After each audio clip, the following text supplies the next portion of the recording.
tour. Unbelievable, Jay. I don't know what to say. It's hard to come up with any reasoning for it. The players, there's just no excuse for a player of this caliber to throw the ball in the gutter. There's no way to reason. It happened to this young man last week in the 10th frame when he needed to. Here's a good look at Kelly Coffman. Watch the ball rev up. But Parker Bohn, when he needed to mark, actually a strike last week to advance, threw his ball in the gutter. And Parker had a couple in the gutter last night. Gets them all. We've seen Holman throw 3 gutter balls here today. Freehold, New Jersey, Parker's hometown. 27 years old. Won $135,000 last year. Has earned $131,000 this year. He's in the race for Bowler of the Year, Jay, with a win today. He definitely is in the race. And it's still not decided. Even though Monticelli and the boys are up there, he's still got a chance. And he's looking for his 5th PBA national title. This is his 6th championship round appearance of the year and the 2nd in a row. And here's a good look at a very, very talented young man.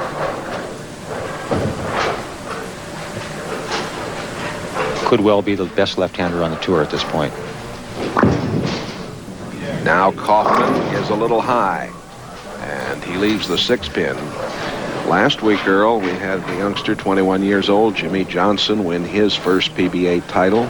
This fellow in search of his first at age 25.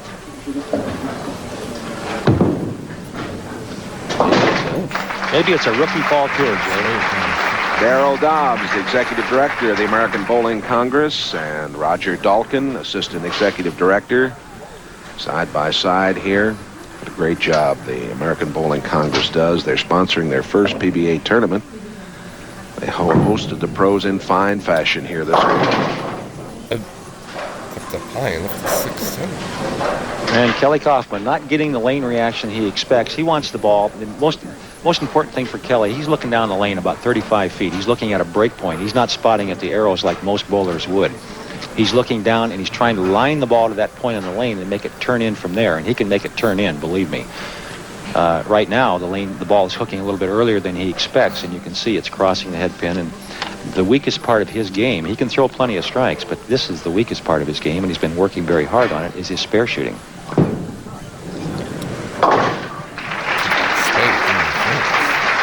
They always like to bring you the top 24 each week, and here they are. Don Janello, number 24. Fellows all the way from home on Thanksgiving, many with their families here. Ron Palumbi, Brad Kazuski, who's had a very fine fall tour. And the legend, Harry Sullivan.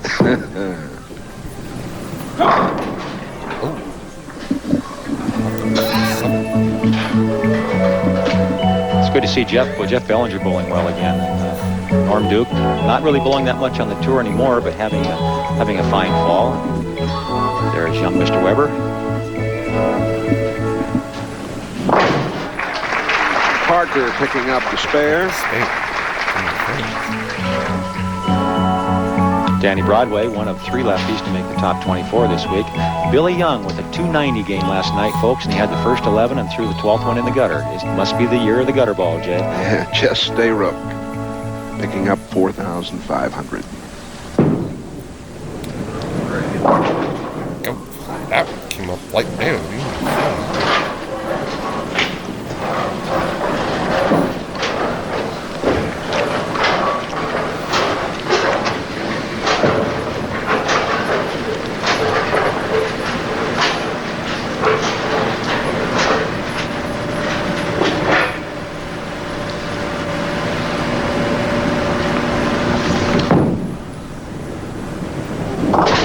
Parker's so close to the edge there, and he is open.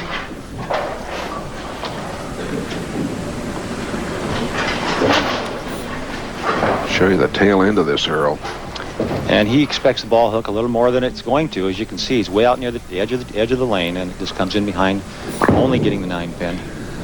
Kaufman is a little high, but he got it. Well, he crossed over. He's trying to make some adjustments. Again, he likes to get the ball well down the lane and break it hard in the back, and he just didn't quite get it back to where he wanted it to be, and he's still searching.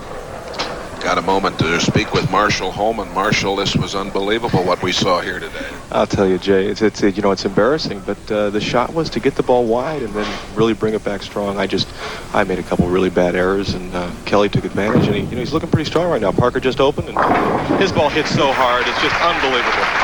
We'll see you in Atlantic City, man. I look forward to that one. Thank you, Jay.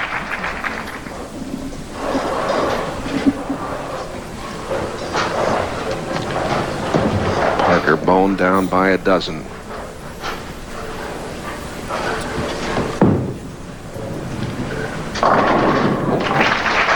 Bohn striking in the fifth. Coming up next, the Sudafed Symphony of Sports, and you're going to really enjoy that. A special showcase that combines the grace of figure skating and the artistic beauty of gymnastics. This unique event featuring exceptional athletes from all over the world. 21 Olympic medalists, 14 of which are gold. That's next, except on the West Coast. The Sudafed Symphony of Sports. Uh-oh. Problem for Parker. And again, we've talked about this before in the past, and when the adrenaline gets going a little bit, and Parker had a chance to get right back in the match with the strike there, and as you can see, he's left a 3.79, considered an almost impossible spare. His best chance to make it is to bounce it out of the pit. He'll throw it hard, try to get to 3 in the 9 with the ball and bounce it out of the pit.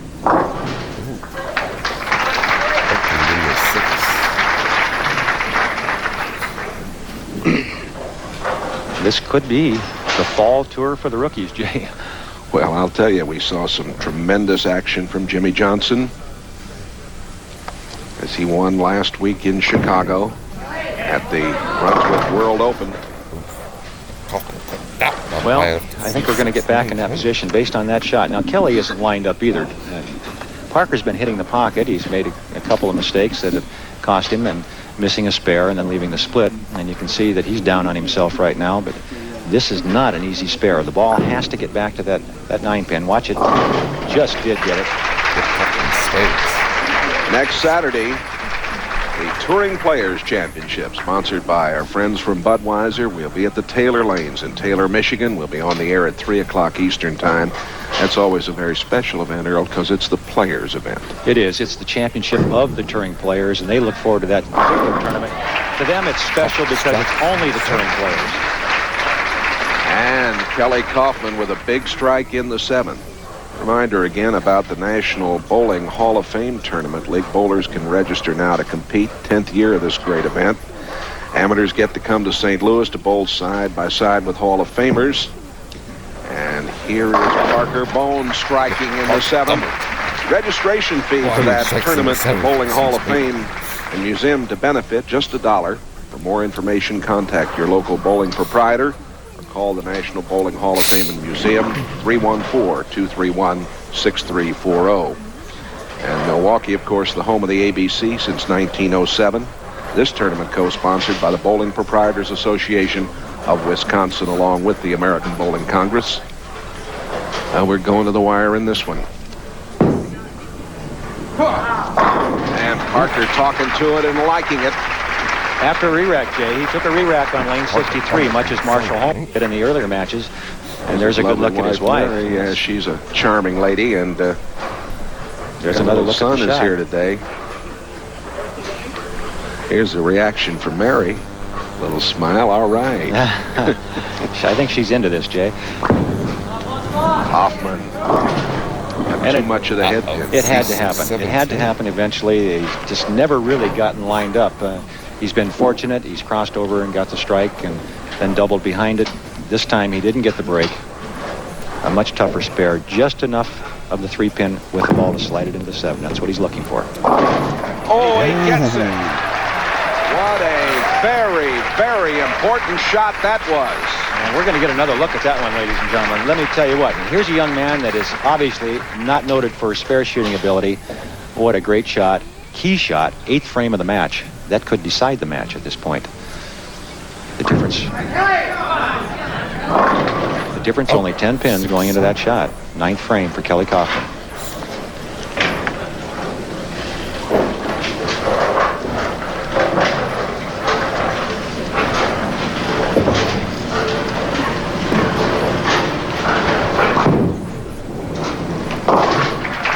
about him working to improve his spare shooting.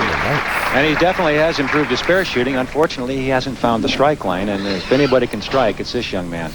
Parker Bohn now, his fate in his own hands, much as it was last week at the World Open in Chicago when he threw the ball in the channel. I don't expect that to happen again, but if Parker were to strike here, he could take the lead, and 2 in the 10th would win the match. Earl, with what we've seen, nothing would surprise me. Oh, wonderful job there. Terry leading their man on. We still have a possibility of a tie. Only 2 pins separating these 2 players with 1 frame to play. Parker now in the lead by 2.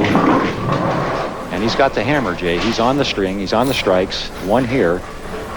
But just about 1 and 9 spare would win the match. But he would like to strike out. He doesn't want to be any doubts. Let's watch and see what happens. As so many have done, he has asked for a re-rack on 63. That's his second and last.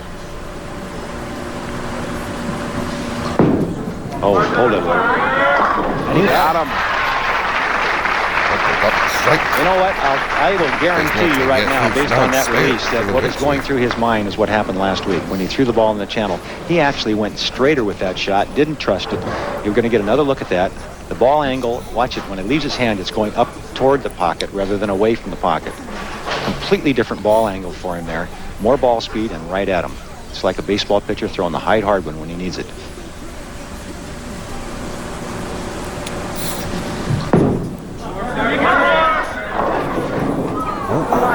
All right. Up 9. It's not over till it's over, folks. Let me tell you. He needs this spare. He must make this to win the tournament.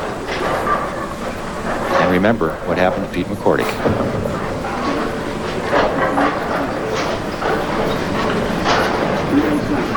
If he knocks this one down, he cannot lose the match.